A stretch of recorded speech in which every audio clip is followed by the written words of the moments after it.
Yellow cake was one of the most difficult cakes for me to create. I looked at everything, all yolks versus some, milk versus sour cream, different ratios of sugar to fat to starch. In total, I did over 50 experiments with this cake. My yellow cake is super buttery with a floral vanilla flavor and gets its color from additional egg yolks. It has the texture that my daughter describes as, quote, like a squishmallow. So I've named it Buttery Vanilla Yellow Cake. It's in my Cakeculator on my website. You can make this in any size listed from cupcakes to mini cakes, but today I'm going to be making an 8-inch cake with 3 layers. There's cake flour, and I used unbleached, cornstarch, baking powder, baking soda, and salt. I'm gonna need 9 eggs, which I'll separate, a little bit of white granulated sugar for those eggs, unsalted butter, more white granulated sugar, oil, vanilla extract, and buttermilk. And I'm using cultured buttermilk at 1.5% fat content, but non-fat should also work. First, I'm gonna sift the dry ingredients into a bowl. So in goes the cake flour, then the cornstarch,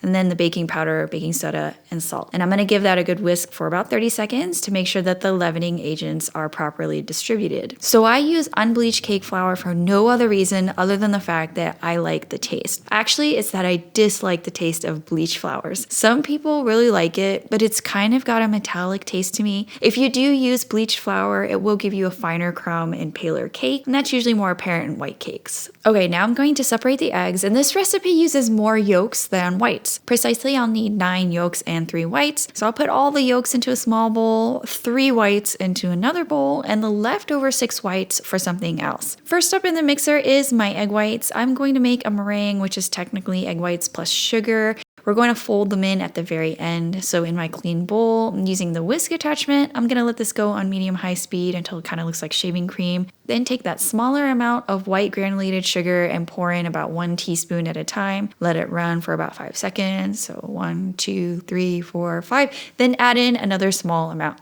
Now I'm going to speed it up. And then once all the sugar has been added in, I'll continue to let that run until it reaches stiff and glossy peaks like this. So back into that bowl it goes, and we'll save it till the very end. And into that same dirty bowl, I'm just gonna start making the cake batter. So in goes the butter. It's gonna be not too soft, but not too firm. Otherwise it can't hold in the tiny air bubbles. And I'll smooth that out for a second, then add in the bigger amount of white granulated sugar. I'm gonna let that run for about 2 minutes, then add in the oil and vanilla extract and let that run for another 2 minutes. And it should look like this at the end, really white, kind of grainy from the sugar and a little bit fluffier. Time to add in all those egg yolks, and I just dump them in all at once. The secret to a natural, beautiful yellow color in this cake is right here. The more vibrant your yolk yields a more yellow cake. And I'm gonna let this run for about 1 minute. There's a good amount of emulsifiers in these yolks, and they connect the water and fat together really well. So you're going to see your butter sugar mixture not split or curdle, but kind of come together like a very orange creamy mayonnaise. It's time to alternate the dry and wet ingredients. The dry goes in at 3 additions and the buttermilk in 2. So I'll add about 1/3 of the sifted flour mixture, mix,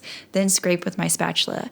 Then add half of the buttermilk, mix and scrape, then another 1/3 of the flour, mix, scrape, finish off the buttermilk, mix and scrape, and then the last bit of flour. So now comes in those egg whites that we set aside earlier.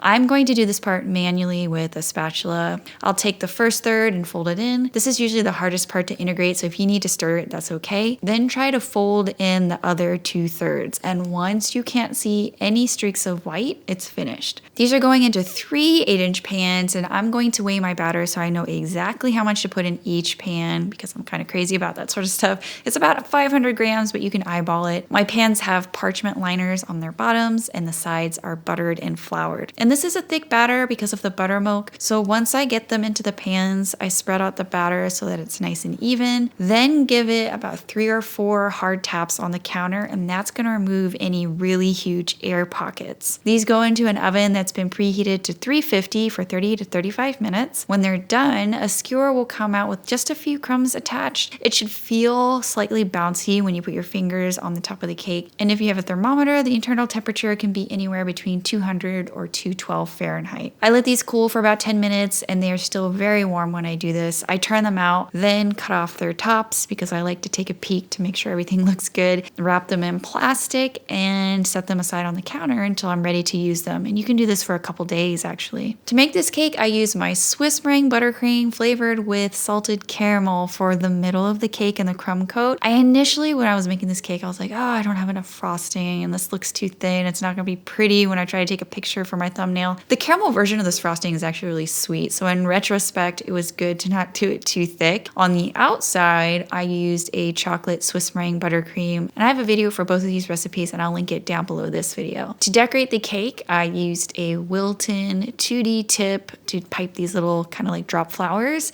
and then confetti sprinkles along the top and sides. And man, I would have loved to give this to 8-year-old Adriana, but it's a good thing I have some stand-ins right now. Yummy. Is it good?